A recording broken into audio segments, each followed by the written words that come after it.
Hi, I'm Patrick Stewart. Now I get to introduce you to Peak Performance Partners. We are a company that's made up of over 100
to have you. But to get started, I'm going to show a couple quick videos that kind of explain what we do with our business. And then we'll get Bill up here to start talking. I'm Patrick Stewart. Now I'm going to introduce you to Peak Performance Partners. We are a company that's made up of over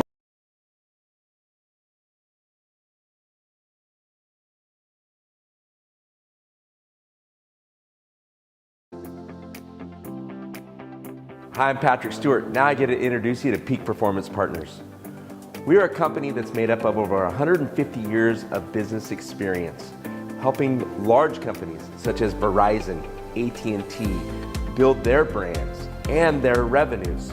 Also working with privately owned companies, helping scale businesses from startup to over $100 million. We've also built our own organizations and have had some pretty successful exits of those. With business owners, one of the things that we realize is this: you know what you know, you don't know what you don't know. And we all have blind spots.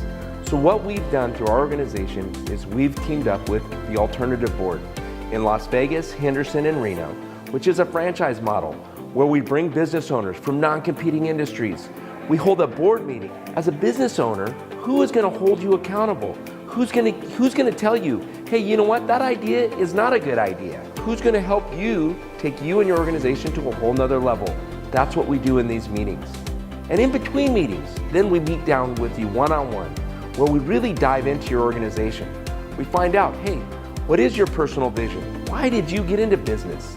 We also find out, hey, what's your company vision? What's the mission? What is your brand and what's your brand promise? These are things that we want you to be able to answer in a very simplistic manner. The other thing that we do is we help with sales and marketing. I'm the Chief Marketing Officer. We currently interact with companies and we sit down with them and attend their monthly business meetings and come up with strategies. Hey, what does your website look like? What's your messaging? What is your social media? Are you using video? We've got our own videographer where we'll come in and actually help you develop your company's commercial, your message to the world of what you are and who you are. Nothing says it more than a great video. Have you ever thought about the term industry leading? There's industry leading organizations, and my question to you is this: are you that? Or do you ever ask yourself, how do they become industry leading? How do they get to where they're at right now? How are they in so many marketplaces? How are they able to grow their top line revenue? How are they able to have so much profit? Those are the questions that we'll start to answer as you interact with us. You're going to see our partners here. We're going to be at the events. Please grab one of us, engage with us. Tell us what's going on in your company and in your world. See if we can't help plug you into our community that can help you achieve a dream and be a leader that you never thought was possible. Thanks again for coming, and we look forward to seeing you at some more of our events.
And these guys are going to help you find that. As a business owner, sometimes you can feel like you're on an island, more or less, and with the team and the board, in place, joining Peak Performance was probably one of the best things I ever did as a businessman. Is this the alternative board, which is the franchise model we brought into the marketplace 2 years ago, Kevin and I. We became the fastest growing franchise in the world in 2019. Number 2 in 2020, even with COVID. Business owners, like, I think even COVID, it was even more so. They needed to come in and collaborate and get together and you know, move their companies forward. What is the plan? And get that insight from other business owners. Well, we continue to grow, and one of the things, Rick, if you don't mind standing up, Rick Casmus, give him a round of applause. Rick's got, you know, a very vast experience of in business and working in with, you know, HR companies, working with payroll. But anyway, we brought him on. He just is. He said one more day left. 2 more hours. 2 more hours. He's in our corporate training, which is a 2-week training program, and yeah, I owe him. He's like, I owe drinks and everything else. But I wanted to introduce Rick because, you know, one of the things we're going to be doing is in August we'll be starting our 6th group here in Vegas. So we're going to be inviting, you know, some of you guys out to come experience what it's about. But I just wanted to, you know, thank you, Rick, for joining the team, and we're looking forward to the next step. So with that being said, we've got 6. We'll have 6 boards after next month here in Vegas. We've got 3 boards up in Reno, and we've been going up there since January. One of my first times I was up there, I met with Bill West from Bare Knuckle Branding, and it was really awesome to see kind of his vision and how he works with companies and what he's doing up in Reno. And one of the things that we're finding, right, is as we're in both marketplaces, we're seeing a huge opportunity. We're seeing an opportunity for the Reno businesses to come and branch out into Vegas, because again, what's happening in both Southern and Northern Nevada is amazing, okay? And so we're seeing an opportunity for that branching. We're also seeing opportunity for those of you who are here in Vegas. If you guys are thinking, hey, how do I get up into that Reno market? What does that look like? We just see an opportunity to introduce companies also that way. So with that being said, Bill, why don't you come up?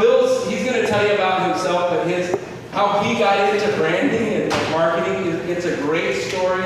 It's one of those that, you know, if you would have asked him, you know, right out of high school, hey, what are you going to be doing? Are you going to be doing branding? He was probably looked at you and said, you got me crazy. But with no further ado, let's give it up for Bill West, the owner of Bare Knuckle. Wow, thanks. I think I'm mic'd. Am I mic'd here? Yeah, thanks. That's just for that. Oh, so I got to have the double mic? Hi, everybody. I'm Bill. I'm fighting for the Reno softball team against all of you Las Vegas softball team players, but if it gets to fisticuffs, Duke, the bare knuckle mascot, is gonna hop into this. All right. I'm gonna think that we can unbutton our shirts just one extra button, like let our hair down a little bit. There's gonna be some really bad jokes, and kind of if you throw some energy back this way, I'll think that I'm doing a good job, and then the jokes get better, and by the time they're getting good, the presentation will be over. All right, there we go. That guy. No one really, just a dude, just a guy here chatting. I grew up in Tulsa, Oklahoma. Sticks, you know, backwoods, grew up on a farm, and left Oklahoma like 18 years old in one day, and went to Cheyenne, Wyoming like an idiot. And I was in like this exact same environment, and ranch hands and fights and all that kind of stuff. You know, 4 guys to 1 girl everywhere you went. And I just went, all right, I gotta think things through a little bit better before I just jump around and see where I'm gonna end up. So from Cheyenne, stayed the 2 years, and then I wanted to go somewhere where I could finish my undergrad and my grad. And I found Reno, Nevada, And I had been there. If you've ever been, you would probably appreciate this as somebody from Las Vegas. But I went there when I was a kid, and I remembered Circus, and I thought, Reno's got to be for me. I can't do this again. I can't keep going from hick town to hick town to hick town. And Reno had a little bit less hillbilly in it, so I was like, all right, I found my people. This is great. I just was asking for a little less hillbilly. I run a company called Bare Knuckle up in Reno. Really started on this track when I got my master's degree in 2008. To latch on to what Patrick was saying, no, I didn't think that I was going to get into branding and try to shake things up and make all my competitors really pissed off and launch companies that really shouldn't be companies, but persuade people that they're really good guys, and then their product gets good and then you look like you did a great job. So what I wanted to do, what I thought I was going to do when I got my master's degree, is I was going to be a persuasive speechwriter. So I got my master's in communication, and I got another master's in journalism, so I could have the written word and the spoken word, and thought this is going to be amazing. And graduated in 2007, had all this debt. It's like, it doesn't matter. All these CEOs are about to whisk me around the world, convincing different audiences to do cool stuff, and then boom, something called a recession. I was like, damn it, this sucks. There's nobody whisking away speechwriters that are fresh out of school. So I was just going hard, asking everybody around, is there anything we could do here with these skills? And somebody said, this was a person I won't name. I'm a financial advisor, and people keep asking me, how are we going to get out of this recession? How do we get into it? And I think I have some pretty good ideas, and I could give that information to my clients. And so I went, ghostwriter. Yes, I can use all these worthless skills that I just got as a persuasive speechwriter and become a ghostwriter. So I started an agency called Ghost West in 2008, ran that into 2015, merged with a graphic design agency, and started Bare Knuckle. I'll do a little bit more about Bare Knuckle as we go. We wrote the book. Really, printing is expensive, so we wrote the ebook. But this is how I just force my credibility upon you, because we wrote the book about branding. And so what we're going to get into tonight together is some of the BS. We're going to push some of that aside, and then we're going to look at some tips, tricks, if you will, that businesses can do to get customers what we call loyal beyond reason. Why would they just never leave your company for somebody else? And also, why would they just scream your name from the hilltops about how great you are when you are a pet groomer or a carpet cleaner or whatever it might be, and they just love you to death? So that's some of the stuff that we're going to do today.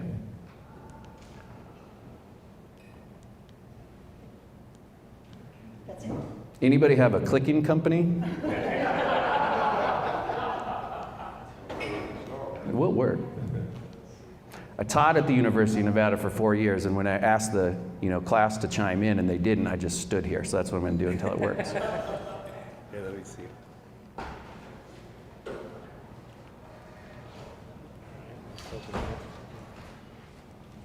I'm going to be you're going to go like this. Okay.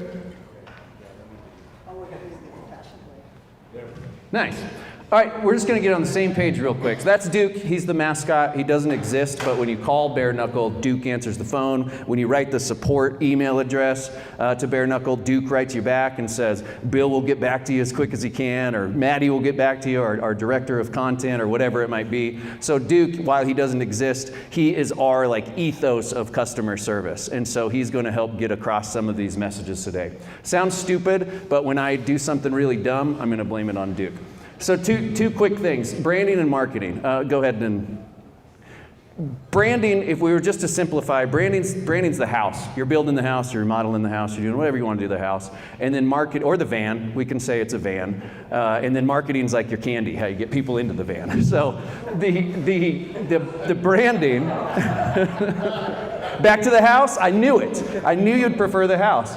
So branding, your what, your why, your who, your where, your how. Really think about branding as building your criteria for making decisions. So 1 million decisions as business owners you have to make every day.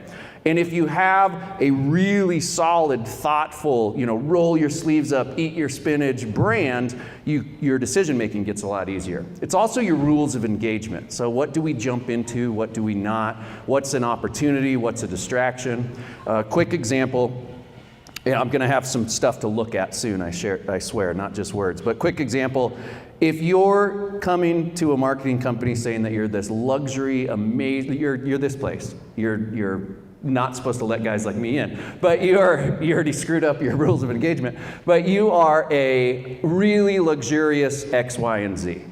Well, if that's how we build your brand, then when we go to market you, we're not going to put you in those little coupons that get thrown on somebody's driveway. So that's a really elementary example, but with really thoughtful branding, and after you build that criteria, your rules of engagement, what you jump at, what you don't, gets a lot clearer. And so you can just push aside distractions and then really lean into opportunities. And then marketing, persuading the people to visit your home. So digital, everybody gets it. Real world still exists. Again, print, networking, expos, conferences, blah, blah, blah, blah, blah, blah. We're not gonna do a lot of, I'm gonna try to give you stuff that you wouldn't find on the first page of Google today. But when we're talking about branding, that's what we're talking about. When we're talking about marketing, that's what we're talking about. All right, your brand is not any of these things alone. It's not your logo. So a lot of people will say, you know, I want to engage in branding. I want to put my logo on a Moleskine notebook. And I go, okay, well, great. That's a piece of it because swag's cool. Everybody likes free stuff. Everybody's got keychains and whatever if you're a golfer, those things that replace the grass when you take a really shitty shot and it has the bare knuckle logo on it, and you know, whatever it might be, coffee mugs. It's not any of these things alone. It's not your office policy about bringing dogs to work or any of the stuff that you see on there. So what branding is the recipe that binds the million ingredients of your business together. So it gives your business personality, direction, and purpose. I wrote that. No, my company did that very early on. In other words, your brand is effing everything, and the effing stands for frickin'. And I just, didn't know what kind of crowd we were dealing with. So your brand is frickin' everything, and we're gonna talk about that glue. So it's not always the stuff that is trying to attract customers. The brand is not always for strangers. Sometimes it's for your internal audience, your employees. Sometimes it's for repeat customers. Sometimes it's for good partners, vendors, etc. Everything makes more sense in a pyramid. We all got duped with the USDA food pyramid and how much cereal and bread, and it stuck with me. And then when I needed to convey how we do our brand process, pyramid. So we build it down here at Bare Knuckle. And this is, if you're starting out, this is how I would do it for yourself. This is how I would engage an agency and ask them to do it like this. Now, you don't want to come across as doing their job, but to say, let's eat our spinach first. Let's do the messaging. But let's agree to not move forward until that messaging, just words on a page, blows our hair back, makes our toes curl. Would, make our wife like us again, whatever it might be. Let's not move to the next rung until we get that messaging right. So maybe I'm leaning into that a little bit because my background in persuasive speech writing, that's kind of all I had to work with.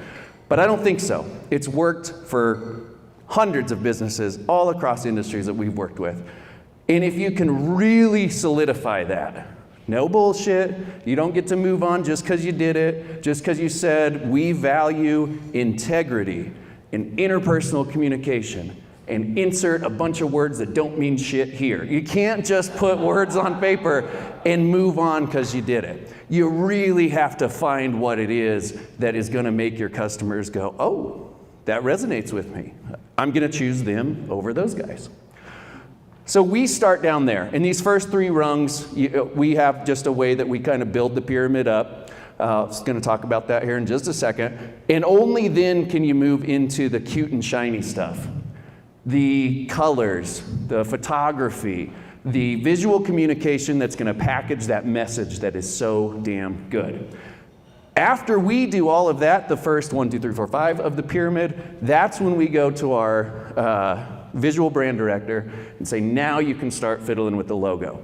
We've got all the other stuff figured out. Like, we see this business. Now it's logo time. And what happens when we do it like that is when the visual brand director has so much to work with, he doesn't give the same cupcake logo to every bakery that comes through the door, or the same house logo with a little key that unlocked a heart because you're a realtor and you care.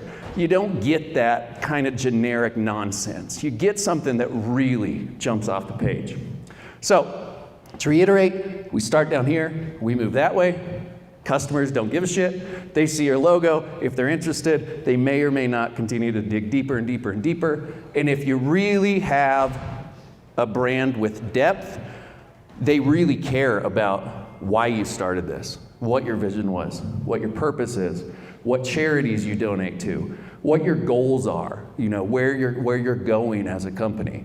But you gotta have a really meaningful, genuine, deep brand to get your customers to be loyal beyond reason. Okay. This is just what we branded our messaging package as. As branders, we name everything. We name it the code. Either messages or visual communication or decisions that you make are on code or they're off code. Be kind of the same if you considered it on brand or off brand. But we call the messaging piece the code. It's where you do that heavy lifting that I was explaining, where you really sit and fight through the words until you explain what you do so well that everyone around the table goes, "It's really good." You got to know your brand. Who is it? Who's it not? Get everyone speaking the same language. I mean, from the person that picks up the phone to the CEO, same language. I'll try to sprinkle in examples as I have them. We have a rule, if you will. There's not a ton of rules at Bare Knuckle, but a nudge to all the employees. No piece of information goes out without a little flavor. If somebody asks you a question, a client, now people that are trying to sell us new phone service, yeah, you just tell them like, nope, I don't care if you write a nice email to them. But if a client asks you a question, hey, did such and such go out on time? You're not allowed as a Bare Knuckle employee to just write them back, just the facts, ma'am. Yes, no, went out on Tuesday. Have a little flavor. Could be in the subject line, could be in the email, could ask them a question that's personable. And it just makes that relationship a little bit more and reminds people that it's not always just transactional. So whether they love it, hate it, don't recognize it, doesn't really matter to us. It's just a part of the Bare Knuckle ethos. It always has a little flavor to it. You can say, yep, sure did, win out, it's kicking ass. Like makes the business owner go, okay, cool, got the information I wanted. And every time a message like that comes from Bare Knuckle, they get to know us more and more and more and more and more. It's your brand's sticky foundation. So you saw the pyramid, bottom up. This is why you exist, it's who you are. It makes you kind of develop that personality before you get to creating cute little logos and whatnot. Okay. I think, hold on, go back one. Nope, you're good. Killing it, Patrick, thank you. Sorry I can't work a clicker. Tone and personality, let's talk about that and then we'll get into some of the case studies and examples and showing you some cool stuff, because looking at words isn't great. Your business has information you need to convey. If you are a car mechanic, you need to let people know you know what you're doing, and you offer oil changes, and you offer brake transplants. I don't own a car shop. You know which muffler is great. And let's introduce, that would be a great segue.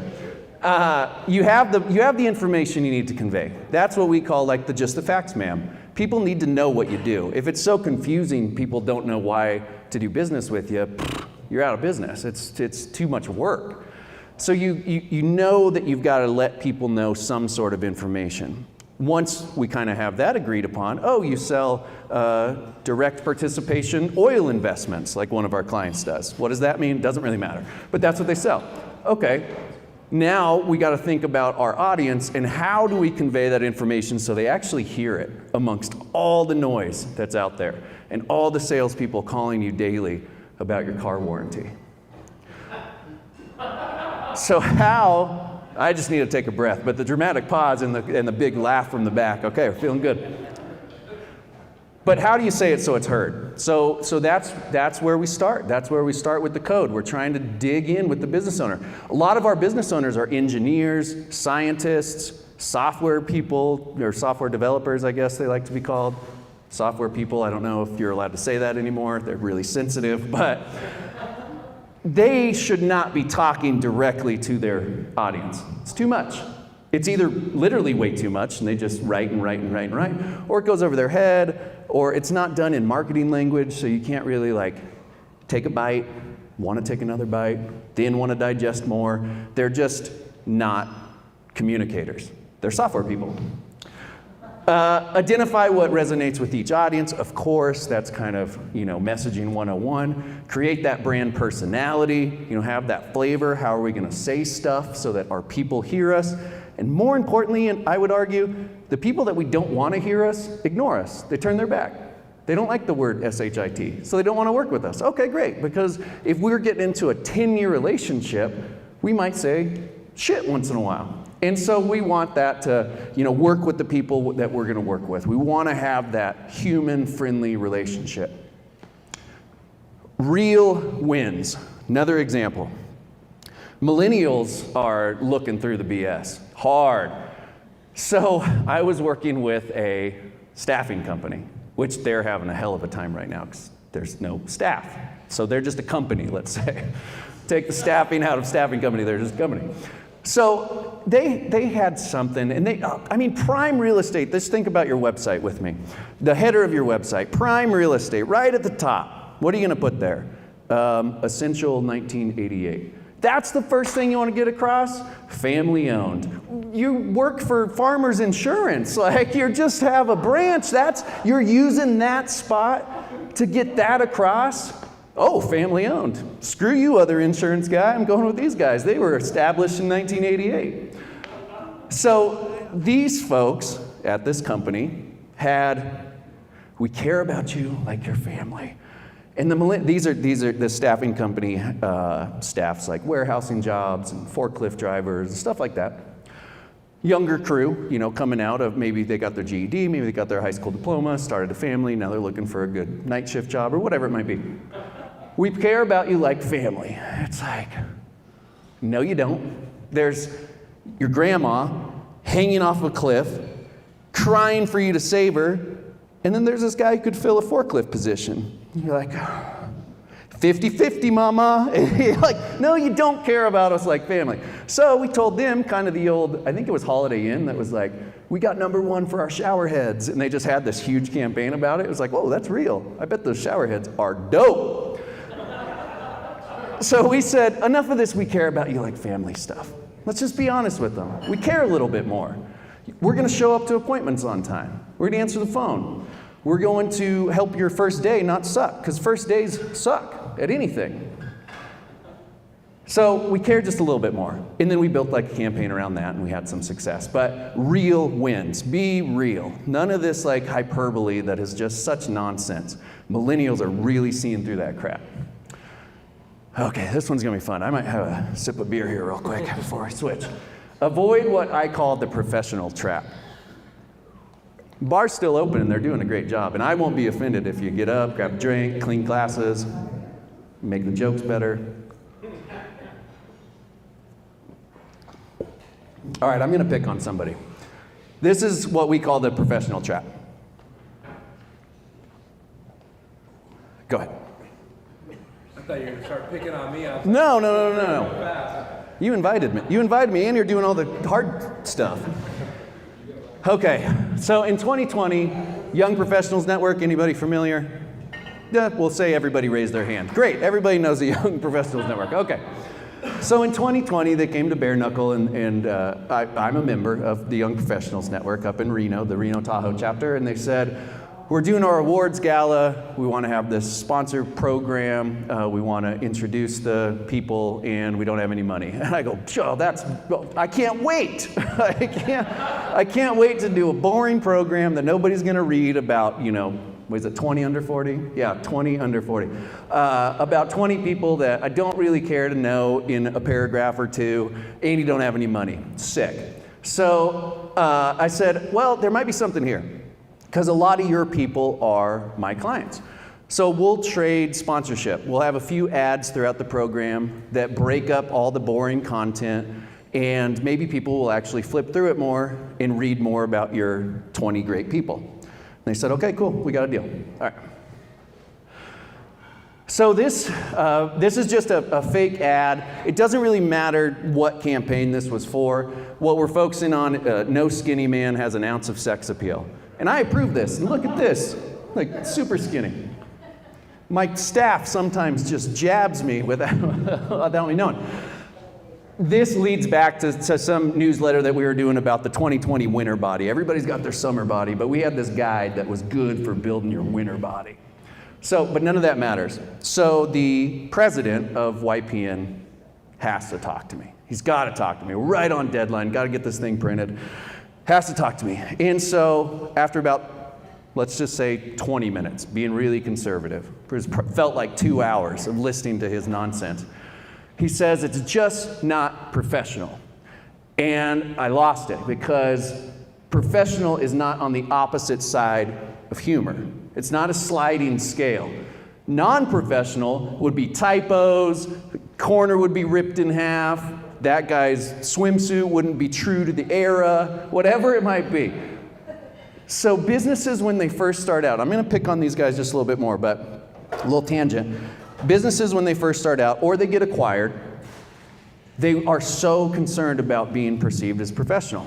You wanna be perceived as credible.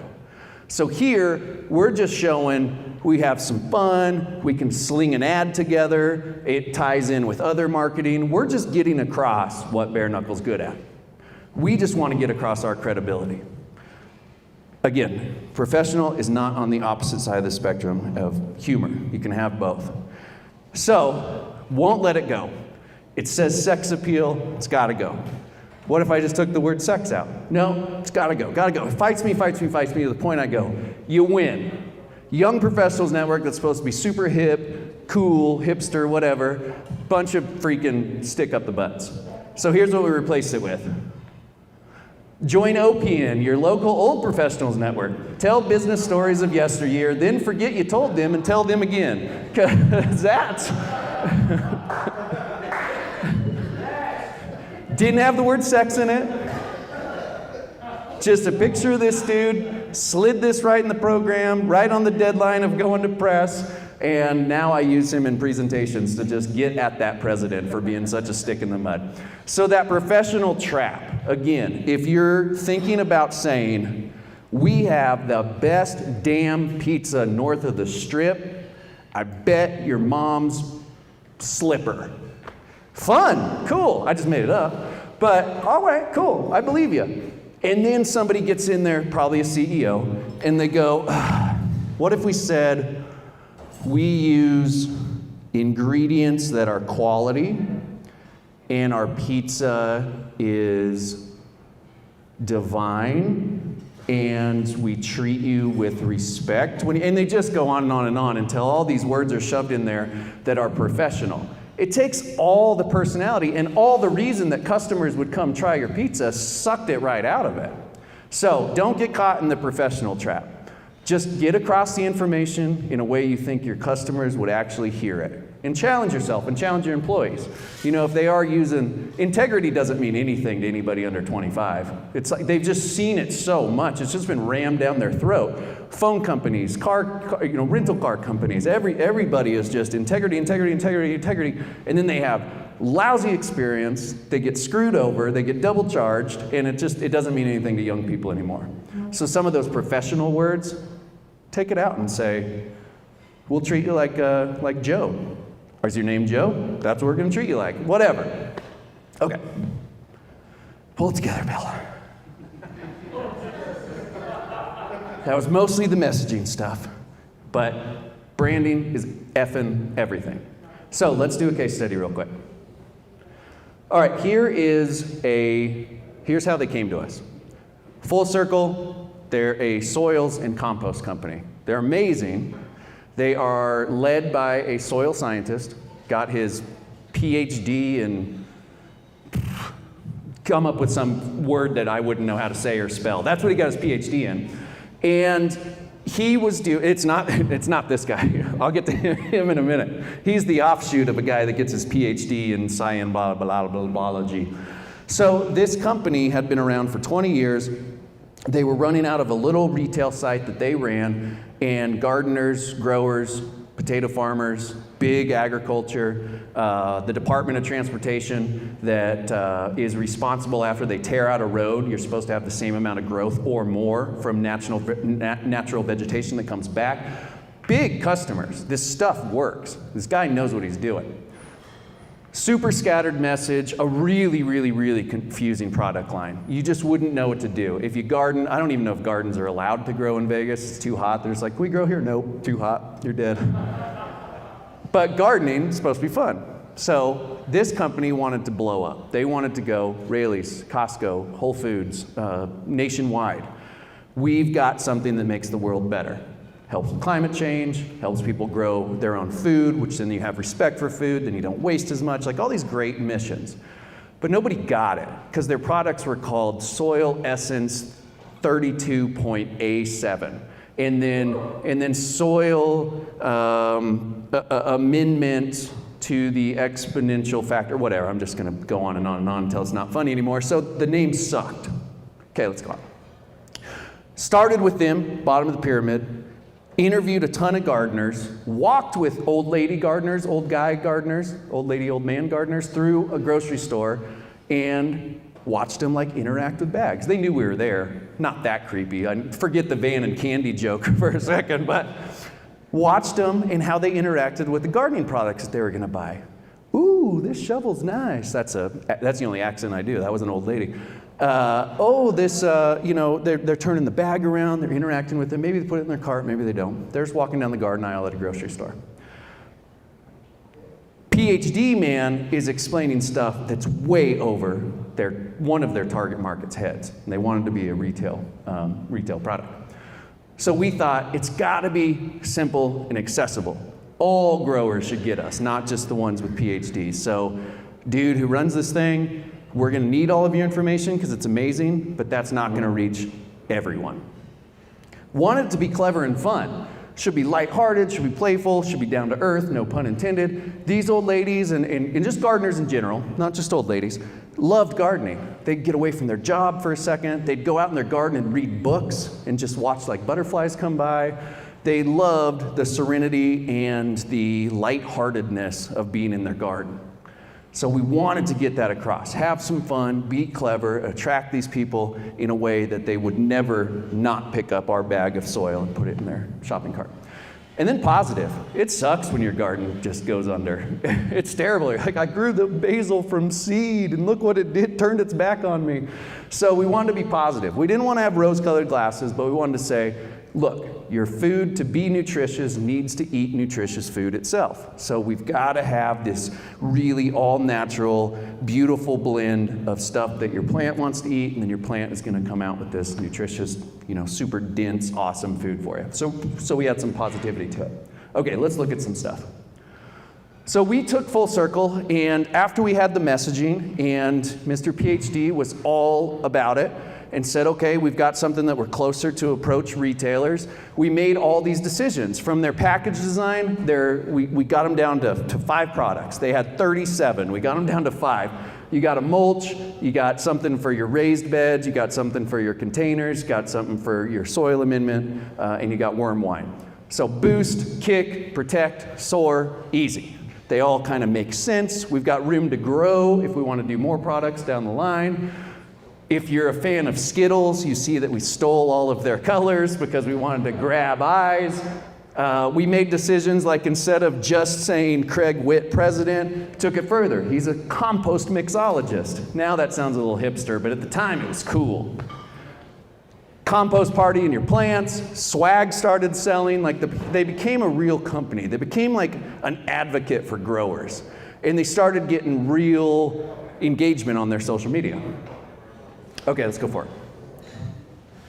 Have some more examples. Okay, so where to start if I'm selling you that, branding is effing everything, and you're going, okay, well, I got a couple of these things, but they're not really tied together. Where do you start? 2 real options. You do it yourself.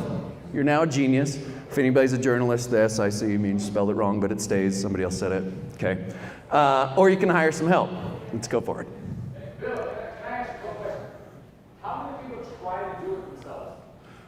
Just like that. You'd go home tonight and you'd try, and you'd probably have 10 more of those whiskeys and go to sleep, and then in the morning be like, that was stupid.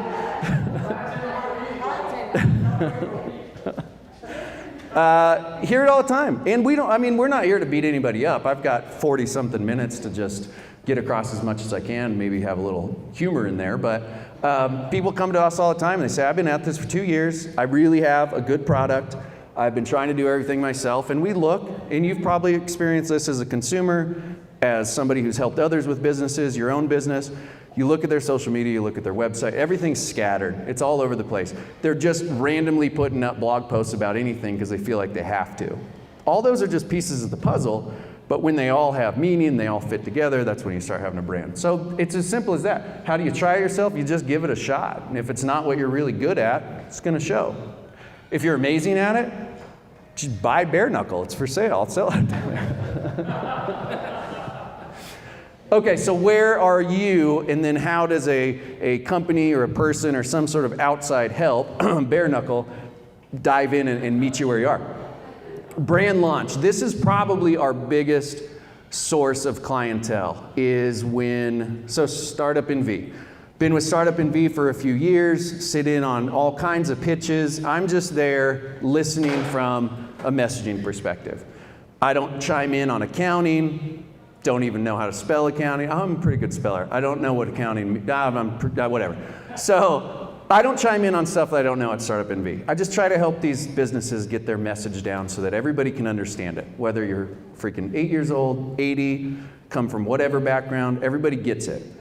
So I don't know if I would say main, but about half of our business comes from those type of companies who typically are either after funding or they just got funded and now they have investors breathing down their neck going, you better do this right and you better do it tomorrow. So Bare Knuckle is built to move fast and crank out quality work from all angles. Okay, the website's going here. That means once the website's up, we can launch the newsletter campaign. And once that's going, we can put the CEO in front of somebody. Then we do all the print collateral. And then we can do some PR, whatever it might be. That's just what Bare Knuckle does. So if you're considering a brand launch, that's where we would meet you. We would go, let's get everything in line so that when we hit the world, we're going to hit them hard. And they can find us on a million different channels. And no matter where they find us, they're going to get that same punch. They're going to get that same consistency. They're going to understand what we do, and they're going to want more. So then they're going to go over to LinkedIn, cyberstalk us, investigate cyberstalk, same thing. Then they're going to go to Facebook. Then they're going to go to our website. They're going to call somebody that knows the owner. Hey, what are they all about? You're going to get the same message. Here's where most businesses live forever. Again, huge, broad brush. Is in this, you got to keep evolving your brand so that your customers stay loyal beyond reason. And then the marketing. Always, always, always be marketing. I don't know what acronym, I don't know how many always I had, but make that a cool acronym and just always be marketing and driving people back to your brand. Grab those strangers, pull them into your network, tell them why you're so great. Have them tell their other friends why you're so great. So when you come to Bare Knuckle, in this phase of your business, that's when we latch on. We go, okay, what have you tried? Do we have any cleanup to do? Did you do, does your business have brand damage because you just went off the rails when Trump left office or whatever it might be, and your company just has all this marketing out there that has nothing to do with the business, it's just that the CEO went on a rant? Okay, we have a little cleanup to do. Or there's new ownership and they're taking it in a different direction. Okay, we just meet you where we are, or meet you where you are, and then try to get all the marketing in line. And then exit. Yeah, what does branding have to do with an exit? We don't get called for this very often because I don't know if business owners know that this is a service. Maybe that's my fault. But when we know that the end goal is to sell a business in a couple of years, we are latching on to that as the goal. We go, okay, how are you going to value that people recognize the Skittles package design that is at every Raley's in Northern California, Northern Nevada, it's in Whole Foods and Denver? How do you put a dollar value on that? Okay, kind of tough. Came up with an equation, worked with people who are smarter than I in that area, and we came up with an equation and think we have something that they can at least present to investors, and maybe the investors go, or the buyers of the business, maybe they go, bullshit. Or maybe they go, oh, you're right. You put a lot of effort into this brand. You have some brand equity, and you're showing me how you got to this number, and it's another line item at the bottom. The other thing about branding for an exit is when a customer is really serious about buying your business and they're doing their due diligence, man, they are looking through everything. And when they get to that part about, okay, what have you done marketing-wise? And you're like, well, here's the latest version of the website because it's still up. And we have our logo files somewhere. I know we have a JPEG. I don't know if we have the vector file. I don't know if we have like the native Illustrator file. And our print collateral, I think we have a couple old versions of the brochure. Like, you don't have this history of all of the marketing, of all the brand upgrades, of all the work that you've put into it that's accessible. So when the new team comes in and they've got a really smart marketing department, they go, wow, look what they tried in 2015. That just looks like it was the wrong time. But we have the artwork, the copywriting, the flow of the campaigns. We've got everything. And it's all really super organized. This has value to it. This company looks packaged better to be turnkey than that company. So that's how we help when you're branding for an exit, if you will. This is our success equation. Success is so easy, said freaking nobody ever. We work with companies, we call our clientele ballsy, ambitious business owners for a couple of reasons that we got it whittled down to that. Ambitious is because we only work with businesses that are growing. So I shop at tons of mom and pop shops. Got a quilt shop? Nah, that's a bad example. Got you sell Pez dispensers? Man, I'm going into that store. Love those kind of stores, so nothing against them, but they're just not our client. So we move fast, we try things, we regroup, we try other things, and the business has to do what the business has to do to keep up with all these promises that we're making and all these customers that we're feeding in. So we work with folks that have the great offering, it's the product or the service, delivered with a really positive customer experience, and then our side, consistent, seductive branding and marketing, then you have some success. At least that's what I've found.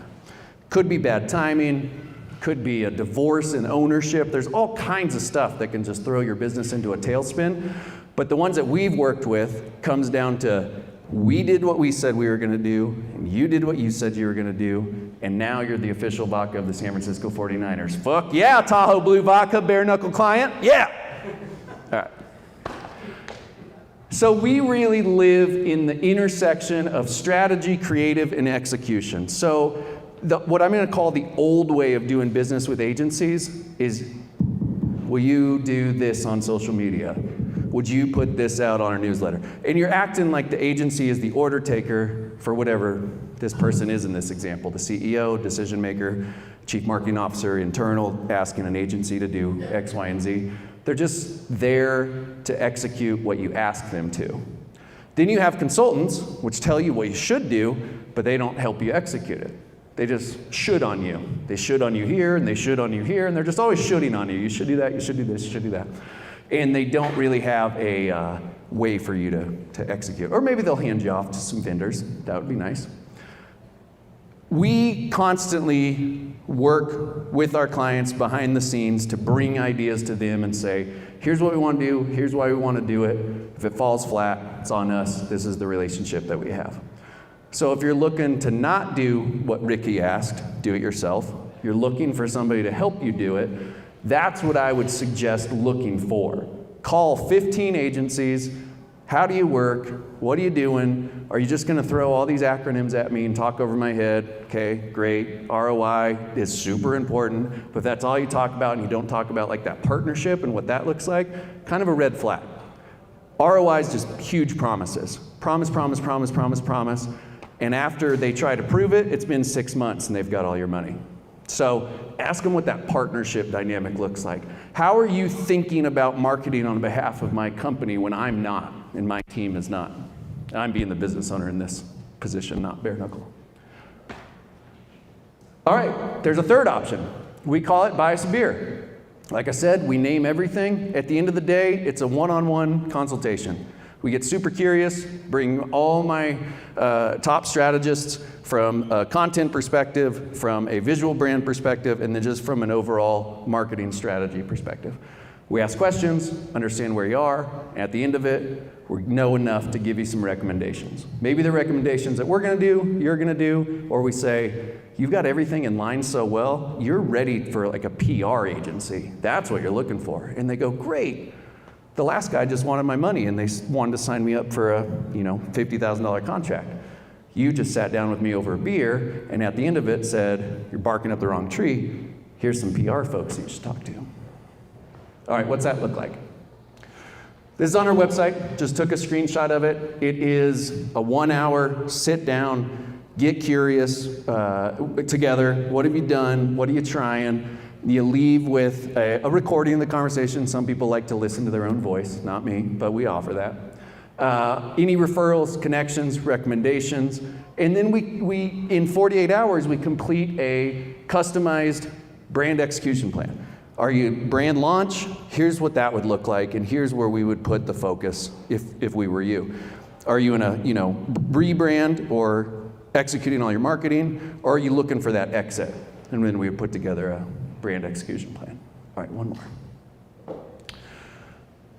Oh, go back one. I don't want to let this slide under the rug. The beer costs $849. It's a super, super quality beer. So I didn't want to let that slide. Seemed like I was, sneaking one by you. Okay, now we're ready. As a business owner, there's so many things that you hear and it's like, that's something I want to do. I am going to put that on my list. I'm going to take the dude's business card. I wish he didn't swear so much. I wish he would have dressed up more, but I think he's got some knowledge. So if you don't want to let this be something that you want to do, just shoot an email. We'll do the scheduling. We'll work with your folks, get your decision makers around the table, whether it's on Zoom, flying back down to Vegas. If you have an office in Reno and want to do it up in our headquarters, super cool. There's always beer in the fridge. Or you can go to the website. Buy Us a Beer is the very first thing on our tab, because it's where you start. It's almost where we start with all of our clients. And we have one more kind of, maybe this is helpful, maybe it's not. If at the end of the day, we wouldn't want to have a beer with us, meaning all the bare knuckle employees, it's not a successful day. So we bring that up quite often. We bring it up in really hard times too. We shit the bed. It's like, oh my God, we screwed that campaign up so bad. We got the information from the wrong place that this was going to work. We put the information in the wrong place. We got terrible, terrible reviews on whatever that information was that we put out. We did terrible. However, would we sit and have a beer with us if we were the client on how we handled that? Did we communicate with them? Did we take ownership where it was due? Or did we just point excuses? Well, you said you wanted to do that. It's like, no, that's not our model. That's the old way. So would you want to sit down and have a beer with us in a super tough time, super good time, whatever it is? And that's like our barometer. Okay, like 2 more slides, and then we're free to all jump up and say how great the presentation was. I don't know.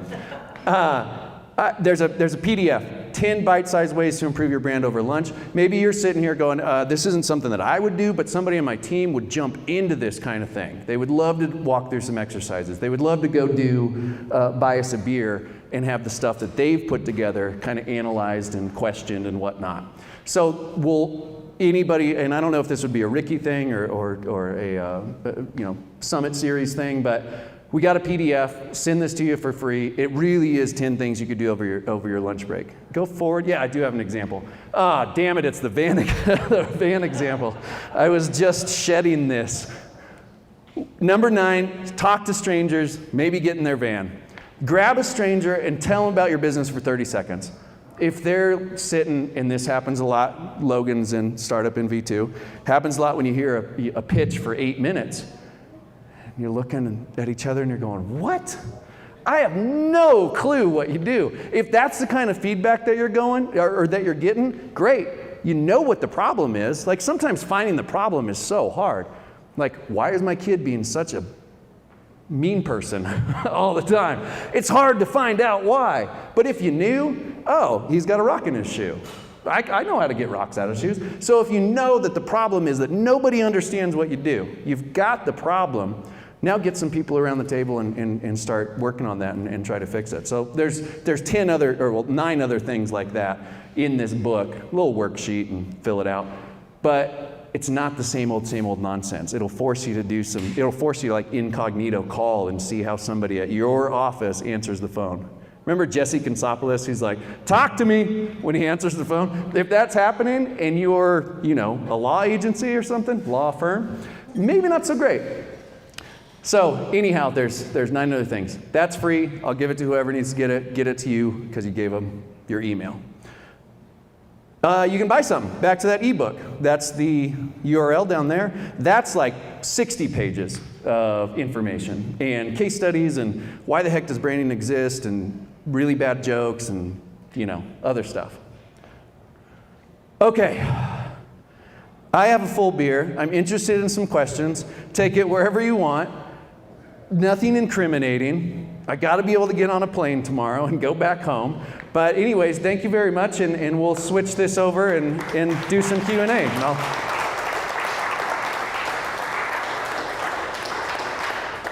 I'll stand here like the university professor until somebody asks something. Did you ever fire a client?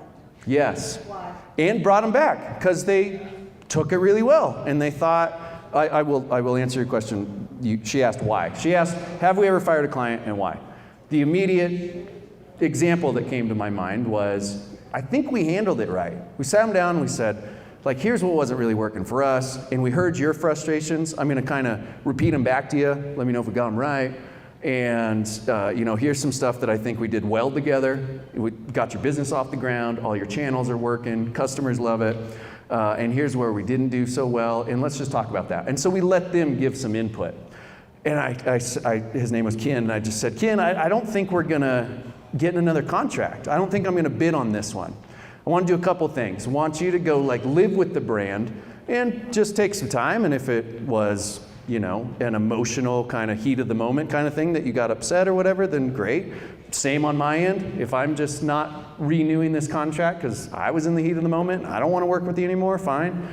And if some time goes by and you want to do some stuff, let's talk again. Or I got 3 other agencies that I really believe in. They're not crooks. They're going to be able to take everything that we've done and continue on. And so about a year and a half went by, I would say. We ran into each other at another networking event. He's like, what have you been up to? Oh, what have you been up to? We chatted for a little bit, and he goes, I've been meaning to, business owners always say this, take it to the next level. It's like such a, reality TV challenge thing. You got to get up that wall. We got to take it to the next level, man. But business owners love that phrase for some reason. So that's what he said to me, and I go, okay, let's just chat. Did another Buy Us a Beer, sat down and figured that we had some stuff that we were willing to work on with him, and then some stuff that just we didn't really do anymore at that time. Why did we? Her question was, why did we fire him? Why do you fire any client? I mean, I guess if they don't pay their bill or something like that, but just a plain pain in the ass. Every little thing wanted to beat it up. And we just went, you're holding back every campaign we have going because this corner of your business card is bent. You don't want us spending time talking about that corner of your business card that's bent. And that's exaggerating, of course, but that's why. He was just a pain in the butt.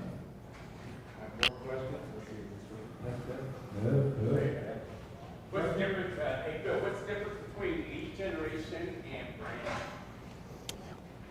You can generate lead, I could generate a ton of leads by, maybe I was better looking, let's say. So generate a ton of leads. Go to my business, do some business with us. We're the best at X, Y, and Z. And then you go and I send you the website, let's say, or that Buy Us a Beer link. And you go there and it's crap. It is not credible. It's all over the place. It says that we sell swimsuits instead of what I told you. I just generated all of these leads and all of these interests, but they were empty. The brand wasn't going to then, take the volley and move on with it. So lead generation and branding, they do go hand in hand, because if your brand is so solidified and thoughtful and your team knew who you were, and clients knew who you were, your partners knew who you were, then that can influence how you generate leads. Do you do it in person because you're super personable? Or are you selling automated software and you will never talk to a human again? Then you wouldn't generate leads like this. You would do it in a different way. So it would influence your decision making on where you're putting your efforts to do lead generation. Somebody asked, where do you get the book and then also the PDF? So are they both, is that Sure. The 10 bite-sized things to improve your brand over lunch, I'll just send it to you. So give me your card. Where the heck did Ricky go? Every time I got a Ricky question, he's out. Everybody that signed in, yeah. There you go. Sign in, we'll make sure he gets it and we'll send it. That's how you do that one. This is the company that distributes our ebook. So it's an ugly URL, but it's short. Yeah, please. Yeah, I've sat for about 5,000 of these in my career, and I've been on your side of it. And to have somebody speak in your world, to speak for almost 30 minutes and not mention the Avatar client embracing the fucking paradigm is such a relief. Whoa! I thought that was going so different when you started with that comment.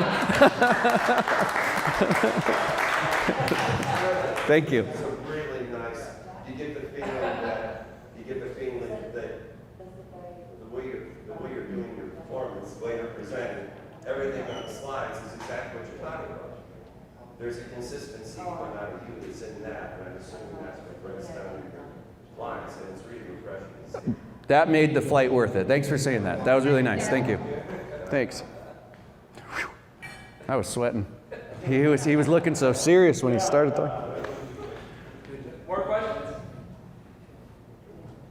A couple of questions on your you or your associated agencies. But one, if you guys have a client that's looking for a B2B versus a B2C, so like an enterprise sales of nature, do you guys have a suite of services or branding material capability to service a client of that nature? That's not B2C, but rather an enterprise sales of nature? Sure. I'm going to answer it like I think I know what you're asking, and then if I don't, you just tell me that I didn't do it right, and I'll answer different. So, yes, our process starts with being super, super curious and nailing that messaging. So we have done it for a brain surgery office, which sounds really hoity-toity, but they still do a service that needs to be described so that you choose them over this other spot. Very complicated, and I can't speak for everybody, but we're not all brain surgeons. So a brain surgeon should not be talking directly to the public and convincing them to come to him or her to do the brain surgery. So since our process starts there, it could be a bakery, a brain surgeon, a realtor. Are there realtors in here? I didn't use any Okay, nice. Yes, good. Didn't bag on anybody today or any industries, not trying to. Putting a brain surgeon next to a realtor, next to a bakery, next to a bare knuckle. We just get super curious, and we're going to pull out whatever it is that makes you special to your clients and makes you resonate with them in a heartbeat, no matter what it is that you do. So if your clients are other businesses, well, those businesses are still ran by people. And so we're still are focused on the messaging first, and then the mechanism through which we shoot that messaging might be totally different for the couple examples that you were given and the different flavor of how you do business. The thing that we won't do, and it might be because we're Reno, the thing we won't do is if you're a chiropractor and we develop your secret sauce, and we find out that it's not Snap, Crackle, Pop, it's not the tools, it's not your people, it's something really, really great. I won't work with another chiropractor going after that same clientele because I'm just selling them all that information that we helped develop and all that secret sauce that we helped develop together when you've been paying your bill the whole time, and now I'm just going to give it to your competition who's after the same folks. That's probably a Reno thing, but it feels icky. If you're a chiropractor in, let's even as far away as Vegas, yeah, let's talk. We're going to treat you completely different when you come in, but we're also going to introduce you to the Reno chiropractor, and we're going to say, here's what they got going, here's what you got going. Do you guys have any reason to meet? No. Do you have any reason that you're weird about us working together? No? Okay, cool. Because you're still a chiropractor. Still somewhere on your website it's going to say, we're good at cracking backs. Not really. But I don't want you to feel like you find out one day that Bare Knuckle is working with a chiropractor in Vegas and you read something on their website and you go, oh, they just regurgitated that. So that's something that we won't do. Industries, we'll take them all. I think we have something that, even if we didn't, and I hate to be so long-winded here with you, even if we didn't know how to get that message out to your people, it was too sophisticated of a marketing channel, Bare knuckle just didn't know. We would say, let us do this branding piece. We're the best at the branding piece. There's no question. And if there's other branders in here, we're just the best. We take the branding so much more serious than any agency, anybody that I've ever talked to. We've got that down. Marketing, there's times when I gotta hand clients off because it just gets too sophisticated for what we can handle. Way too much market research, way too many focus groups, a brand new demographic. They're moving into Charlotte, South Carolina. And I'm like, that language is probably not gonna work with Charlotte, South Carolina, or Beijing, or wherever. And I don't know how to find out if it's going to in that market. But come to us for the branding, and then we will hand that to the people who are, you know, super, super sophisticated marketers to get your B2B, B2C, whatever it might be. Yes? Bill, can I ask you a question? Absolutely, that's what, yeah.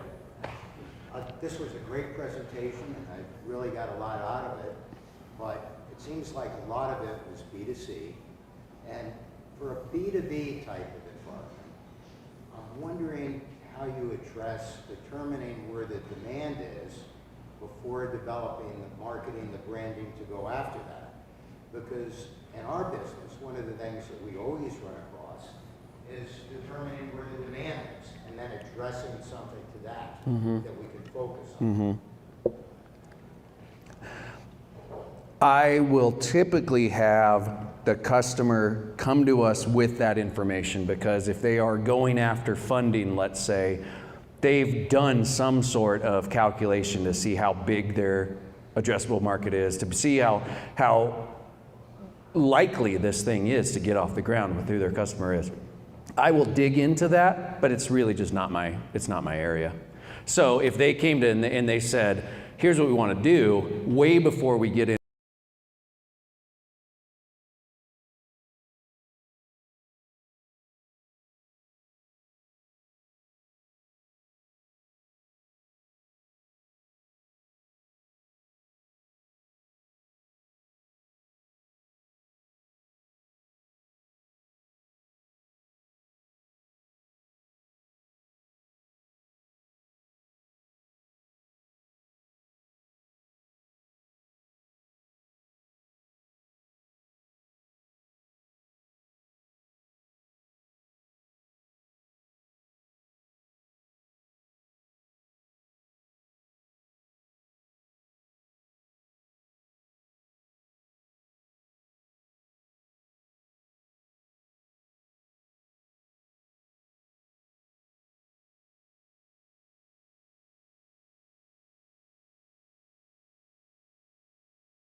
Gotcha. And that's kind of difficult for us to deal with because we're trying to explain to them how to properly do something and they don't want to hear it. Okay, understood. Ran into something similar where the company offered enterprise scale IT services for, let's just dumb it down. They offered IT services for hospitals and airports and all kinds of crazy stuff. Well, what we found in what we were trying to do when we were developing our messaging is, oh, we're talking to their IT person to see if we can get in the door, but what we're selling them is taking that person's job. They're never gonna toss us up the ladder, so how do we build more of this partnership type language? Because like you're saying, it's not the decision maker so much of the hospital, it's the IT person, because the decision maker goes, I don't know what we need to do for IT security, so you're gonna talk to freaking Jim, who's our director of IT security, and then the language that they were using was meant for the decision maker, and it was getting slammed in their face because the IT person, guy, gal, whatever, department, was like, absolutely not, that's what we do. You're not gonna come in here and sell this and we're out of a job. So we had to change it and be like, we're not taking the IT initiatives and the progress and all the fancy juicy stuff that your department's doing. We're taking like, forgot my email password. We're like taking that off of your plate so you can do the cool stuff. So it shifted. So I hear a little bit about what you're saying. I haven't ran into it a whole hell of a lot. Offline, I can talk more about it. Okay. One more juicy one. How much of your job is not constructing a PR campaign, or sorry, a campaign in itself of helping a client identify who their actual customer is in the first place. Ooh, client avatars. So, who it is. That's what we run into. Right. Because a lot of times it's a founder, well, they have a great idea. They have this concept that they're in love with, but they really haven't identified who the hell am I going to sell this to? Right. Probably same answer. Not a ton. When it happens, we have a department at University of Nevada, I think it's underneath the SBDC, and they will do the market research, tell us, you know, the demographics of doctors that live in South Reno that make between this and this, and all that stuff that we're just really not built for. I could fumble around on Google like anybody could and find a report that's super outdated and try to sell it to the client so that we can get to the messaging. But I typically say, if you don't know who we're talking to, we really don't know who we're talking to yet, so how do we know what they're gonna listen to? So, again, trying to stay in our lane and... Excellent crafting the message itself. Yeah. Obviously demonstrating. Yeah. That's what we found we're really good at. The other stuff that surrounds it, we need that information, but we have such intimate relationship with our clients that they'll typically bring their vendors that are related to the same meetings, you know, monthly, weekly, whatever it is. Startups are like daily, but then if it's a little more established, it might be a monthly meeting. We go, hey, here's what we're trying from a, you know, marketing standpoint. But if we're going to launch into this brand new segment, we should be talking to this, you know, more research-oriented dude, gal, whatever. All right, perfect. Well, and let's give Bill a round of applause. Thanks, everybody. Thank you for making the trip down from Reno. Some great stuff. You know, working with Bill, one of the things that he does is he'll go into, you know, companies and actually become their CMO, their chief marketing officer. Where he'll come in, he'll go to the, you know, the monthly strategy meeting or operations meeting, go through with, hey, here's the plan, and then he'll go execute the plan with his team, and then come back in and say, okay, here's what we did, here's what the results were, here's what we're doing next, and it really is it's quite a unique service, and we're super glad that he's, you know, starting to grab some more clients in that way. So, if you know, depending on where your company is, and if you need services, he's awesome. He's got all of his contact information up here on the table as you leave. But hey, stick around. We've got the place for you. You know, another hour and a half. So, but you know, stick around. If you haven't met somebody you want to meet, this is what this is about. Business owners, the opportunity to meet other business owners, and we appreciate you guys for coming out. Thanks a lot.